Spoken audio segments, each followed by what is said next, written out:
The US and the UK, given all that we have in common, might particularly benefit from that kind of exchange of ideas. And that's the sort of conversation that we hope to be starting today.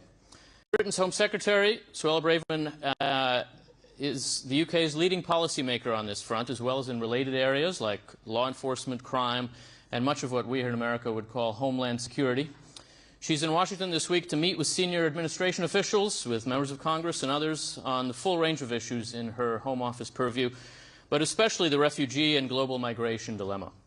And we're very pleased that she could take some time to offer us her thoughts on those challenges today.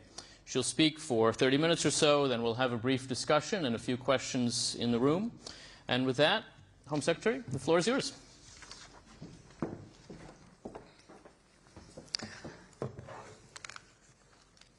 Thank you very much for the welcome. It is always a great pleasure to be here in America, and it's a particular privilege to be speaking at the American Enterprise Institute, an organization that has contributed so much to the intellectual foundations of the conservative movement in the US and the UK, and to our public life more broadly. Some of those affiliated with AEI have had a significant impact on my own thinking. Thomas Sowell, James Q. Wilson, Justice Scalia, and Britain's Sir Roger Scruton, who was a visiting scholar here for several years. Now I'm here in America to talk about a critical and shared global challenge: uncontrolled and illegal migration. It's an existential challenge for the political and cultural institutions of the West. Just as it's a basic rule of history that nations which cannot defend their borders will not long survive, it is a basic rule of politics that political systems which cannot control their borders will not maintain the consent of the people and thus not long endure. You do not have to be a clairvoyant to see how might this all unfold. To understand the future, cast your mind back a couple of weeks and a few thousand miles southeast of here to the tiny Italian island of Lampedusa, population then 6,000. Lampedusa, where in a 24-hour period beginning on the 12th of September, over 120 boats carrying more than 5,000 illegal migrants made the 100-mile crossing from Tunisia in Africa to Italy. Within 48 hours, illegal arrivals outnumbered the local population, and a state of emergency had been declared. By the 20th of September, at least 11,000 had landed, with migrants sleeping in the street, stealing food and clashing with the police. These 11,000 are part of the estimated 133,000 people who've already come to Italy illegally by sea in the first 6 months of this year. That number is almost double the number of arrivals at the same point in 2022. And in 2022, a total of 330,000 illegal border crossings into the EU were detected, an increase of 66% compared to 2021. Of course, it's worth noting that most numbers relating to illegal migration are approximations. Nobody knows the true number of illegal arrivals, and estimates in this area very rarely turn out to be lower. America faces similar challenges. Thousands of people illegally cross the border on a daily basis. Illegal migration to the US has in recent years gone from just under 2 million in 2021 to more than 2.8 million this year. Illegal migration is not merely an event-driven or cyclical problem. It's a permanent and structural challenge for the developed nations in general and the West in particular. Unless we act, it will only worsen in the years to come. War, political instability, and climate change will, of course, exacerbate migration flows. According to the UN, at the end of 2022, there were over 108 million forcibly displaced people globally, with 29 million considered to be refugees by the UNHCR. But we must be honest. The fundamental drivers of this epoch-defining challenge are economics and demography.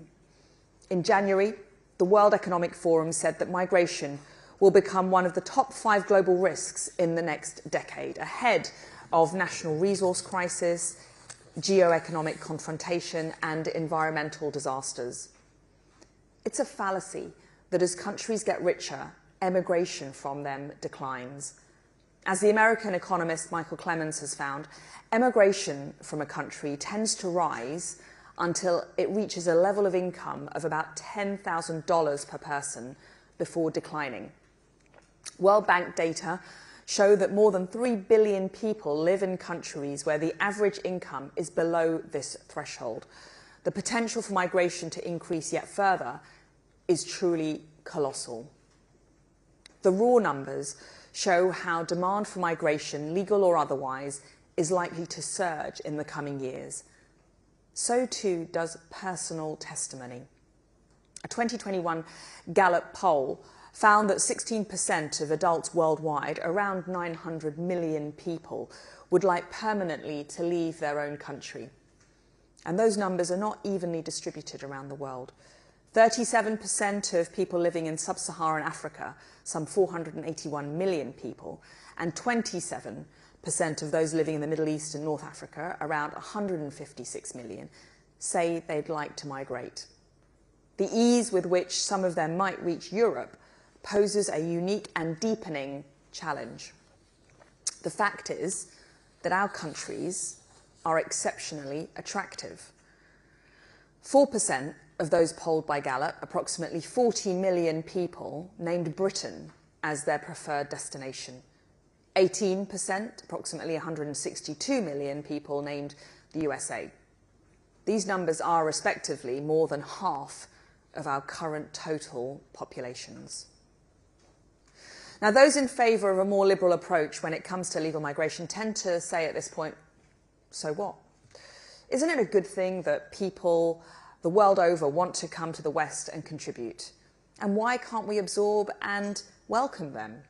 And wouldn't the problem of illegal migration be significantly reduced if we made it easier for people to come to our countries legally? Well, there are 4 core arguments in opposition to uncontrolled and illegal migration: the civic argument, the practical argument, the security argument, and the democratic argument. Firstly, the civic argument against uncontrolled and illegal migration. I believe that the nation-state is one of humanity's great civilizing forces. It creates a shared identity and a shared purpose, and that does not need to have a racial component. Typically, it binds people of different racial backgrounds together. Far from being an ugly emotion, patriotism stirs people to heroism and to kindness. It is the belief that we have specific obligations to others precisely because they are our fellow countrymen. And in order for nationality to be sustainable, economically, culturally, and in terms of public support, it needs to encompass everyone. That, in turn, means that the country cannot grow exponentially and still maintain the harmony needed for everyone to feel that we are all in this together. And let's remember something that is all too often forgotten. Integration inevitably takes time. If immigration is uncontrolled, it makes it harder for society to adapt and accommodate new cultures and customs, and for communities to meld together. Uncontrolled immigration, inadequate integration, and a misguided dogma of multiculturalism have proven a toxic combination for Europe over the last few decades. I'm not the first to point this out. In 2010, Angela Merkel gave a speech in which she acknowledged that multiculturalism had utterly failed. And then French President Nicolas Sarkozy and British Prime Minister David Cameron echoed similar sentiments shortly thereafter. Multiculturalism makes no demands of the incomer to integrate. It has failed because it allowed people to come to our society and live parallel lives in it. They could be in the society, but not of the society. And in extreme cases, they could pursue lives aimed at undermining the stability and threatening the security of our society. We are living with the consequence of that failure today. You can see it play out in the streets all over Europe, from Malmo to Paris, Brussels to Leicester. It is 13 years since Merkel gave her speech, and I'm not sure that very much has changed since. If people are not able to settle in our countries and start to think of themselves as British, American, French or German, then something is going badly wrong. National identity is not something invented in an ivory tower or by advertising executives. The nation state has endured because it means something real to almost all of us, and that is true the world over. Given how much it matters, it must be protected. Saying so does not make one anti-immigrant, nor does it mean you're anti-immigration. I am the child of immigrants, and it's no betrayal of my parents' story to say that immigration must be controlled. There is an optimal level of immigration. It is not zero. But there has been more migration to the UK and Europe in the last 25 years than in all the time that went before. It has been too much, too quick, with too little thought given to integration and the impact on social cohesion. And the fact that the optimal level is hard to define and will vary across time and for different countries doesn't change that fundamental fact. Nor should it blind us from this simple truth. If cultural change is too rapid and too big, then what was already there is diluted. Eventually, it will disappear. Secondly, the practical argument against uncontrolled and illegal migration. The unprecedented rise in illegal migration to the UK via small boat crossings from France has put unsustainable pressure on the UK's asylum system and the British taxpayer. Approximately 109,000 people have illegally crossed the Channel via small boats since 2018, including 45,000 alone last year. Consequently, the cost of the UK's asylum system has roughly doubled in the last year and now stands at nearly £4 billion. A decade ago, the total cost of the taxpayer was around £500 million. The UK is now spending £8 million a day on accommodating migrants in hotels. And we are not unique in these challenges, of course. In March, roughly 1/3 of all hotel rooms in Ireland were being used to accommodate asylum seekers and refugees. In New York City is accommodating some 40,000 migrants in hotels. Earlier this month, New York's Democratic Mayor Eric Adams exclaimed that the migrants' crisis will destroy New York City. Recent analysis suggests that it will cost New York approximately $10 billion annually to support the roughly 110,000 asylum seekers who have arrived there after crossing the southern border this year. Unless countries can prevent or rapidly remove illegal migrants, pressures on the state will compound over time. Accommodation cannot be magicked out of thin air, nor can new schools, improved roads, extra police officers, additional healthcare, or any of the other public services upon which people rely. Immigration is behind at least 45% of demand for new housing in England. More than 1 in 5 births are to foreign-born mothers. Due to immigration and high birth rates among foreign-born mothers, English secondary schools will need to find an extra 213,000 places by 2026 compared to 2020. And then, of course, there are the direct financial costs. A 2014 study by University College London concluded that almost no illegal migrants end up paying in taxes what they gained from the state in benefits. Thirdly, the national security case against uncontrolled and illegal migration. Illegal migration also poses obvious threats to public safety and national security.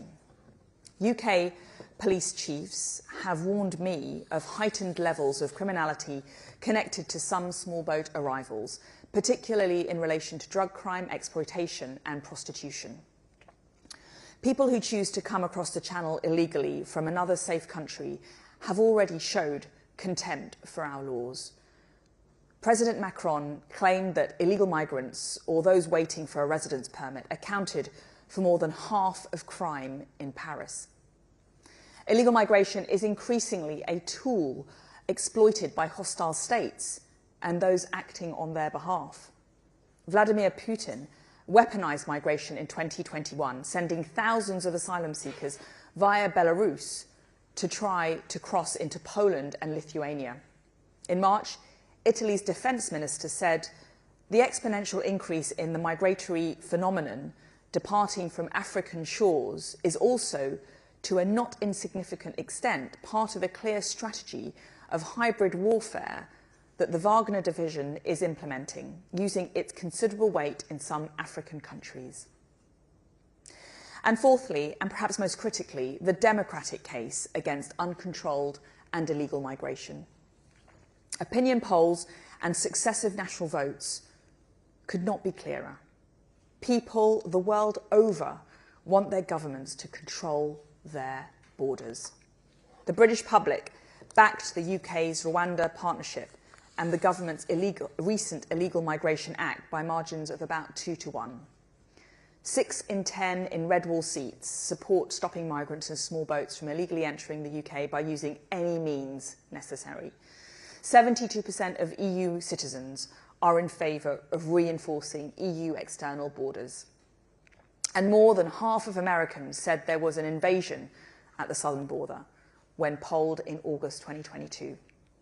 Who we allow to come into our country and become one of us is a fundamental issue. Without public consent, immigration is illegitimate. Dismissing as idiots or bigots those members of the public who express legitimate concerns is not merely unfair, it is dangerous. Europe is at a critical juncture. The EU must find a way to meet the challenge of illegal migration. Ursula von der Leyen's recent visit to Lampedusa demonstrates the Commission's recognition of the severity of the situation. Because failure to do so I fear, undermine the legitimacy of democratic institutions and create the conditions for more extreme politics. The UK is working closely with our European allies, both on the continent and in joint efforts upstream to combat the smuggling gap secure Europe's borders.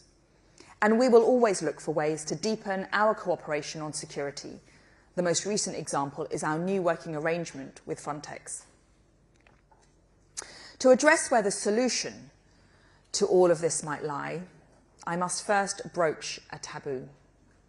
One of the most significant but underappreciated factors contributing to the global migration crisis is the global asylum framework. By this, I mean the various well-intentioned legal conventions and treaties that say, in effect, if you are fleeing persecution somewhere, you are entitled to make a claim for asylum anywhere. And irrespective of whether you arrived illegally or passed through multiple safe countries along the way, a country must consider it. According to the UN, an estimated 50,000 people have died attempting dangerous and illegal migration since 2014, although the actual figure is almost certainly higher.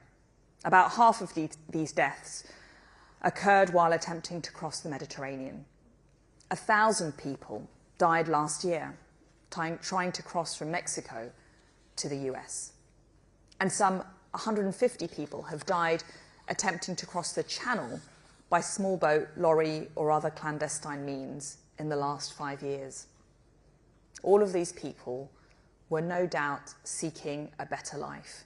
Some, perhaps many, were genuine refugees. but not all of them were. Seeking asylum and seeking better economic prospects are not the same thing. Seeking refuge in the first safe country you reach, or shopping around for your preferred destination, are not the same thing. Being trafficked, i.e. transported against your will, perhaps to be sold into sex slavery, and being smuggled, i.e. asking someone to sneak you into a country, are not the same thing.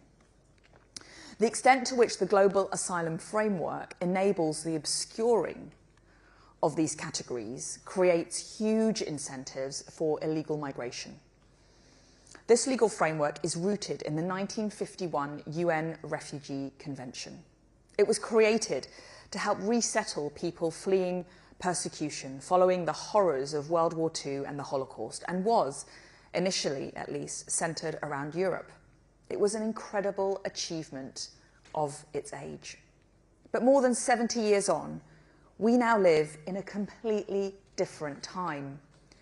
Jet travel has transformed the cost and comparative ease of moving around the world.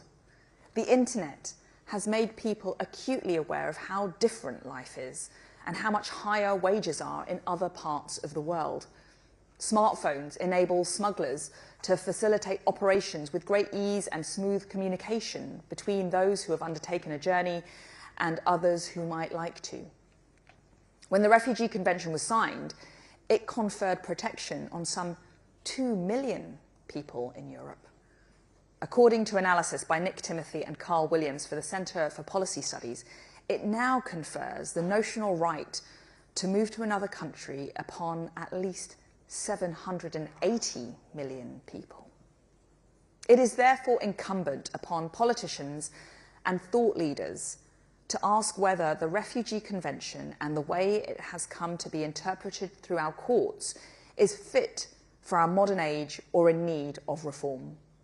Article 1 of the Convention defines the term refugee as applying to those who, owing to a well-founded fear of being persecuted for reasons of race, religion, nationality, membership of a particular social group or political opinion, cannot safely reside in the country of their nationality.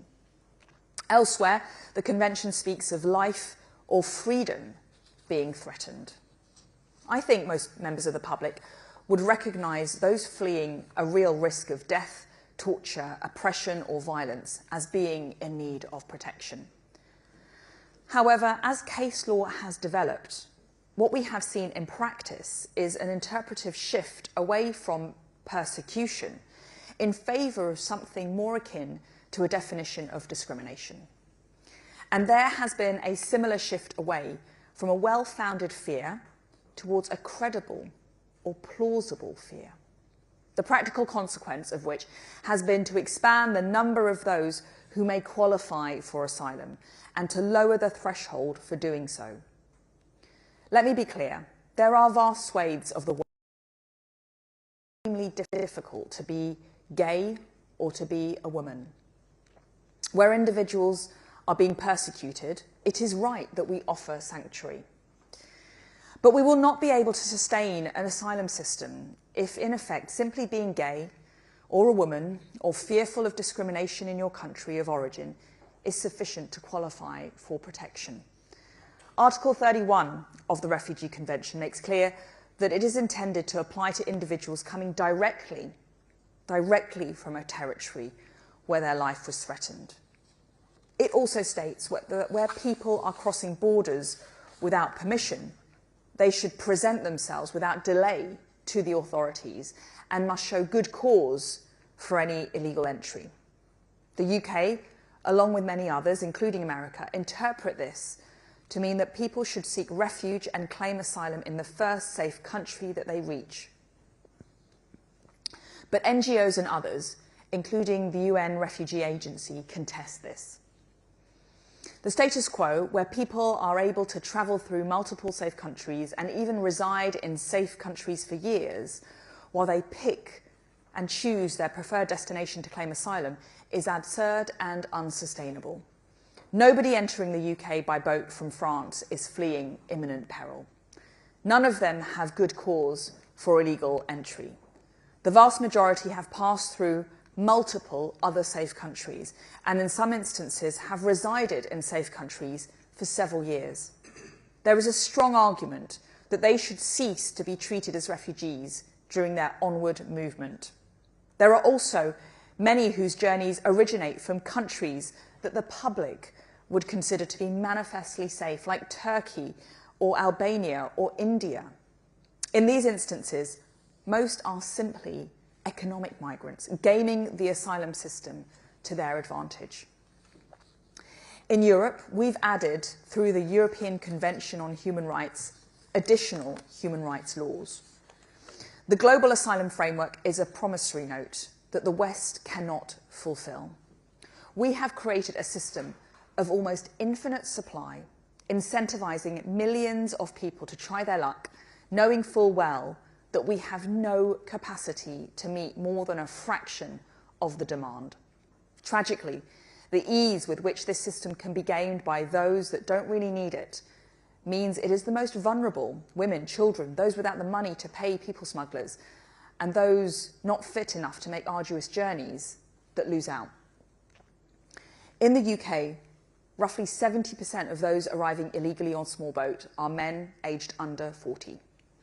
This is a hypocritical position for the West to maintain, and by creating a market for people smuggling, it is leading to considerable human suffering. So why has the international community so far collectively failed to explore any serious reform of the global asylum framework? I think there are two main reasons. The first is simply that it's very hard to renegotiate these instruments. If you think getting 27 EU member states to agree is difficult, try getting agreement at the United Nations. The second is much more cynical. The fear of being branded a racist or illiberal. Any attempt to reform the Refugee Convention will see you smeared as anti-refugee. Similar epithets are hurled at anyone who suggests reform of the ECHR or its court in Strasbourg. I reject the notion that a country cannot be expected to respect human rights if it is not signed up to an international human rights organisation. As if the UK doesn't have a proud history of human rights dating back to Magna Carta, and the ECHR is all that is holding us back from becoming Russia. America, Canada, New Zealand and Japan seem to manage just fine. None of this is particularly novel, nor should it be particularly controversial.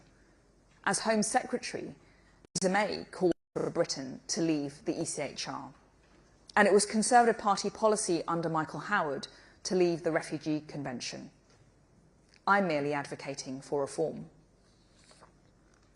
Now, while the underlying framework is both a contributing factor to the problem and a barrier to certain fixes, some countries have been more successful in tackling illegal migration than others. Australia had to cope with two major waves of illegal maritime migration across the Pacific in the last 2 decades. In the last wave, before they stopped the crossings, more than 52,000 unauthorised maritime arrivals and around 1,100 deaths at sea were recorded between 2008 and 2014. Operation Sovereign Borders saw migrant boats intercepted, and then those on board were either returned whence they had travelled or taken to immigration detention centres in third countries. There were some 400 illegal boat crossings in 2013, the year the operation was enacted. Within a year, the problem was eliminated.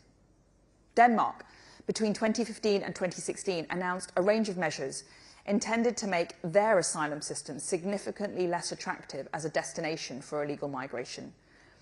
The result was a reduction in claims from 21,000 in 2015 to 6,000 in 2016 and 1,500 in 2020. For every one asylum seeker that arrived in Denmark in 2021, 3 arrived in Sweden on a per capita basis. So unilateral and bilateral solutions and policies of deterrence can and do work. This is the route the UK has chosen to go down. In 2022, some 12,000 Albanians entered the UK illegally via small boat. In response, we strengthened how we worked with Albania, including improved data sharing, closer operational working, new expedited returns arrangements and financial support. These measures have seen the number of Albanian small boat arrivals fall by 90% so far during 2023. We also work closely with France. Last year, the Prime Minister signed a historic bilateral agreement to deepen our cooperation in combating illegal migration. That included significant investment to increase frontline staffing and policing levels in northern France, better real-time intelligence and data sharing, supported by embedded UK officers, and improved intelligence cooperation to increase disruptions, arrests and prosecutions. This sort of cooperation is necessary, but not sufficient in terms of results. Overall crossings are down more than 20% so far this year, compared with 2022. The system that we are working to deliver through our Legal Migration Act is one that, within the limitations of the broader rights-based framework, says that the only route to asylum in the UK must be a safe and legal route. Anyone who enters the UK illegally will be deemed inadmissible to our asylum system, and following assessment will be detained and swiftly removed to their home country if that's safe, or to a safe third country if not. In 2021, we signed our groundbreaking migration and economic development partnership with Rwanda. Under this agreement, Rwanda will accept physical and legal responsibility for illegal migrants relocated from the UK and look after all their needs while their claims are considered, with a full package to support their integration into Rwandan society. We always knew that our partnership would be challenged in court, and we remain confident that the UK Supreme Court will uphold the legality of the scheme later this year, enabling us to start putting it into operation. While our political opponents, NGOs and others dismissed the partnership as an immoral gimmick when it was first announced, it is striking how many countries run by governments of varying political hues have now expressed in public and in private conversations their support for this model. Many are now pursuing variations of their own. The UK will continue to prioritise policies of deterrence and border hardening alongside of safe and legal routes.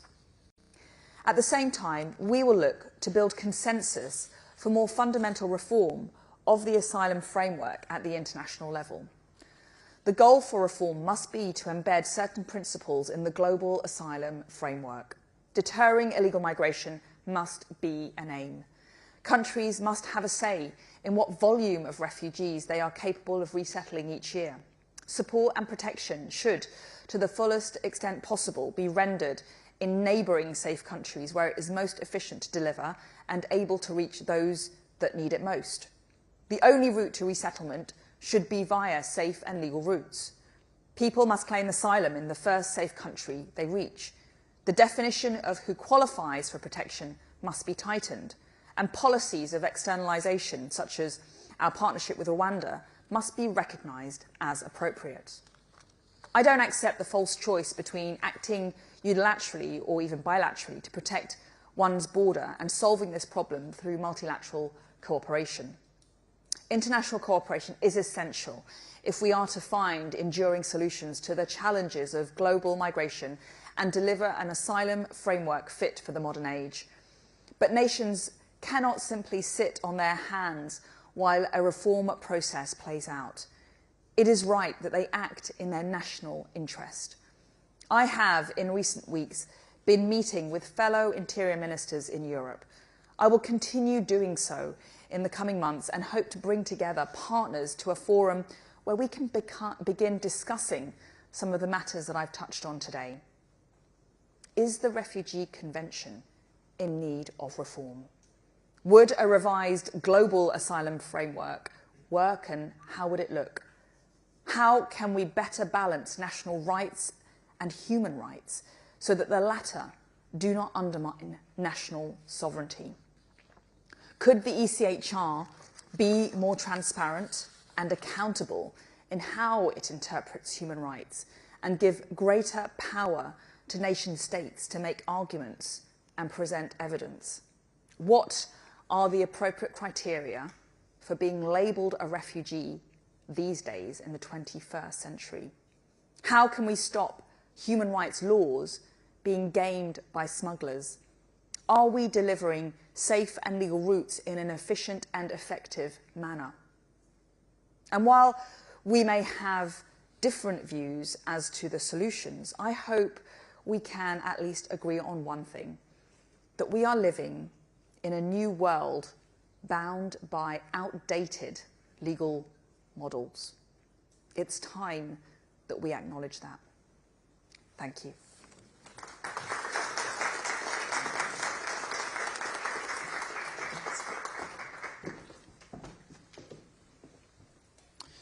Thank you very much for those remarks and for being here to make them. You raised a number of important and complicated questions, and I think maybe the one that's likely to be most provocative is the question of the future of the UN Convention on Refugees. You say it needs to be modernized. Are you saying that if that doesn't happen, the UK may consider withdrawing from that convention? Well, my personal views on the ECHR have been chronicled and are very clear, but what I think is a legitimate question for all of us to be asking in the UK is whether its operation and its interpretation by the courts is compatible with our pressing need to control our borders and national sovereignty. We've engineered and struck a groundbreaking deal with Rwanda. We believe that to be in compliance with our international obligations and compatible with international law frameworks.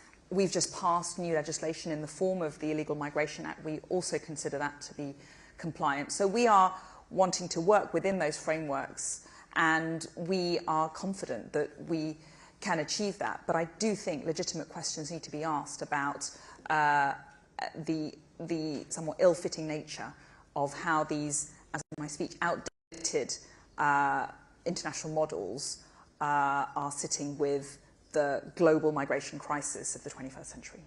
How do you think about how those models have become outdated? The words on the page of the UN Convention have not changed, at least since the one protocol in the late 1960s. And yet, as you say, the practical forms they've taken and the actual practice of dealing with refugees all around the West, all around the world, have changed dramatically. How has that happened, and how would changing the words on the page actually address that problem? I think a lot of the challenges we face are because of the jurisprudence and interpretation by courts, and a more forward-leaning and expansive approach taken by judiciaries around the world. So whether it's in the context of the ECHR, we can see Article 3, which is the prohibition against torture, or Article 8, the right to family and private life, being stretched beyond all recognition to what the original intent of that convention was.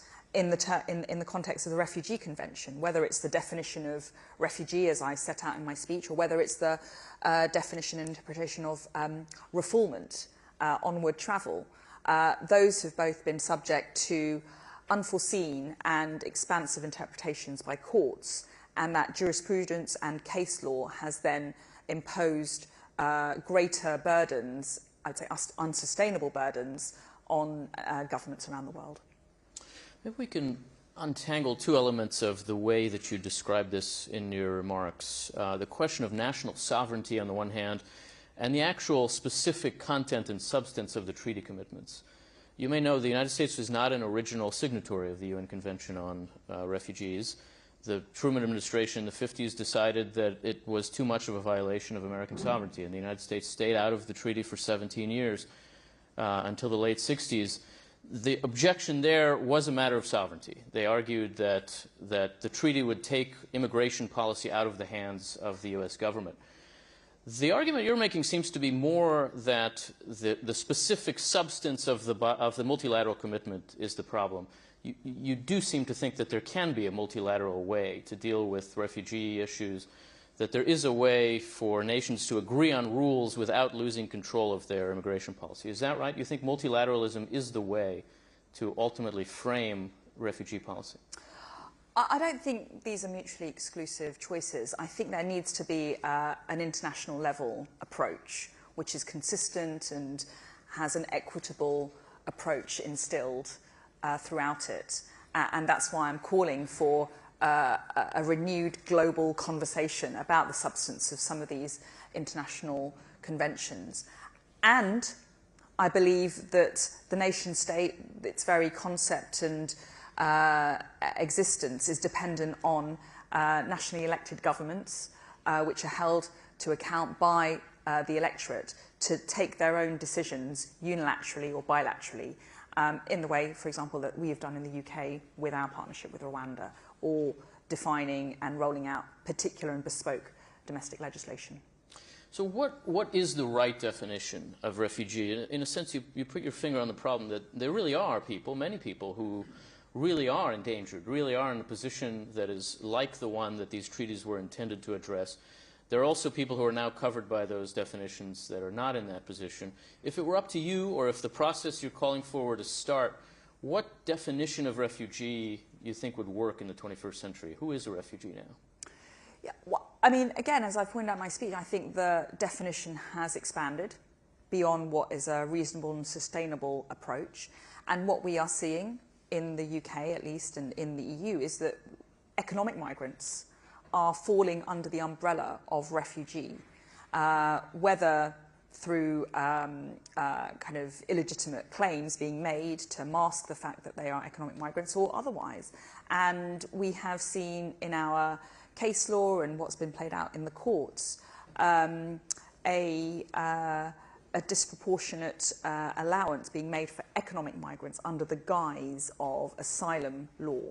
And that line has been blurred. As I've said, people are leaving a safe country like France, coming to the UK and claiming asylum on a prima facie interpretation of the international text. That should not be allowed. But jurisprudence, case law, practice, convention has built up over time to render that not the case. So that's one very simple example of where a reaffirmation of the existing definition is what would be involved. Yes. I think we do need to review that and look at it in the context of increasing numbers, increasing ease of travel, and pressures on countries. So you're here to talk about these issues with your American counterparts. You're meeting with the Attorney General and the Secretary of Homeland Security and others. Do you have a sense of how they will respond to this argument? Do you have a sense of the Biden administration's attitude about the need to modernize the refugee arrangements, or in general a sense of their response to the situation they're dealing with at the southern border here? Well, listen, I value the very good dialogue and relationship operationally that I have with my opposite numbers in the US administration, Secretary Mayorkas and Attorney General Garland. And the UK and the US, we share so many common values, and we're both grappling with this challenge in very similar ways.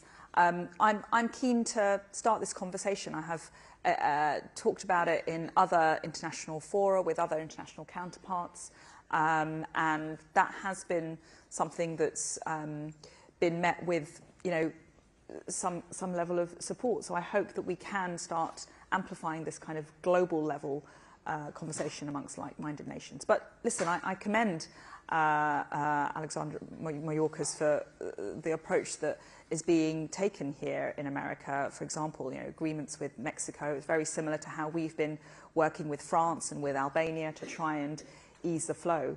It's an incredibly complex, challenging situation, and it's very difficult to find nations who can declare victory on this problem. We're going to take a couple of questions here in the room, but before we do that, just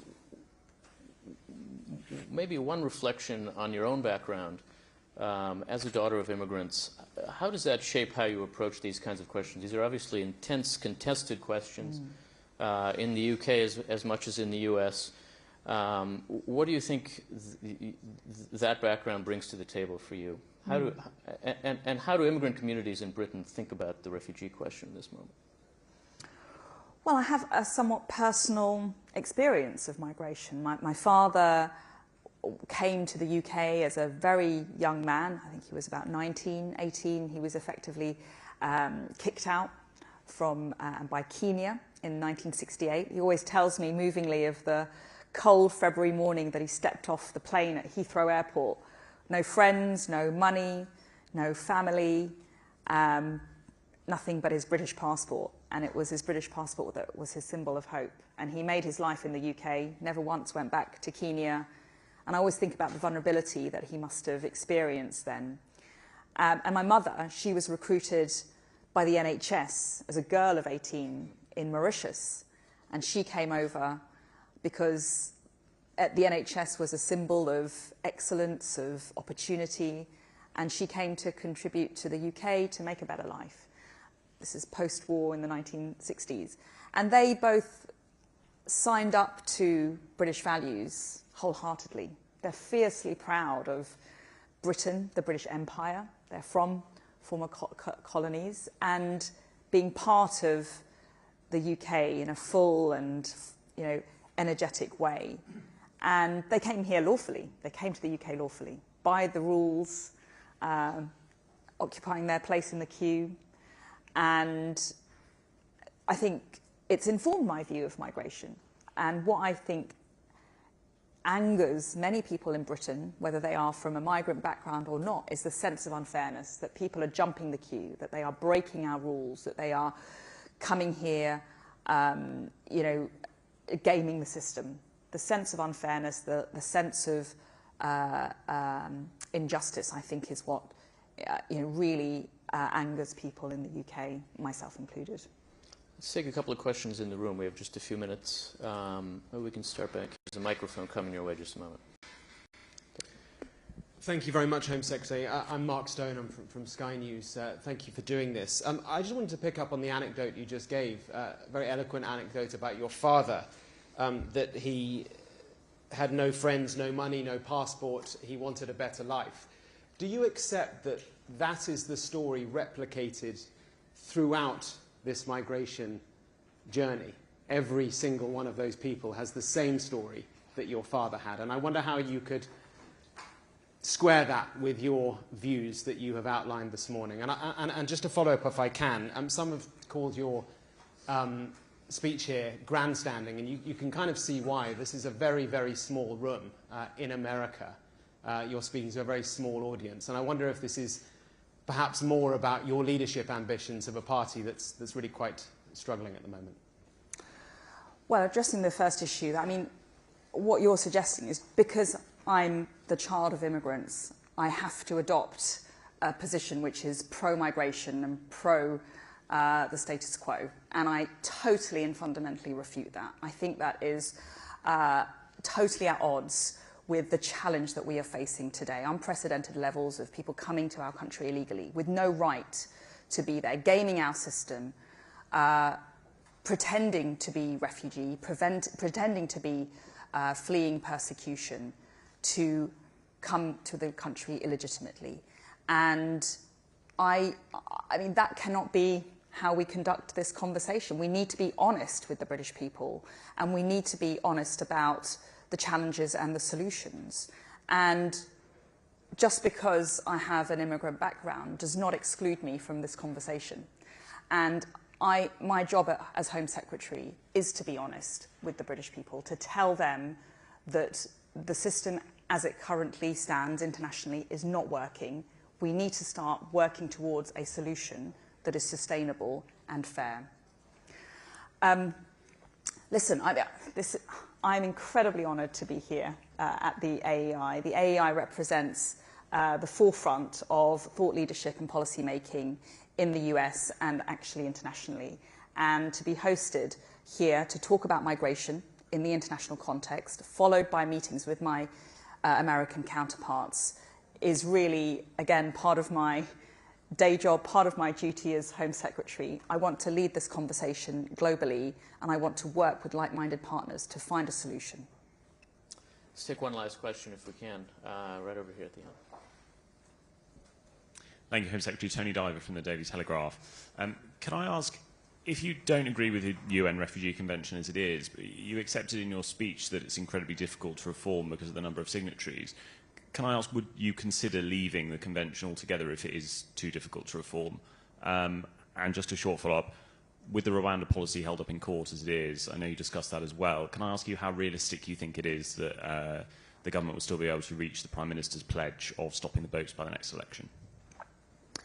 Listen, just because multilateral negotiations are difficult, it's not a reason not to engage with international partners who are grappling with similar challenges and asking elemental questions about whether the frameworks are fit for purpose. And so I am seeking to build a consensus internationally.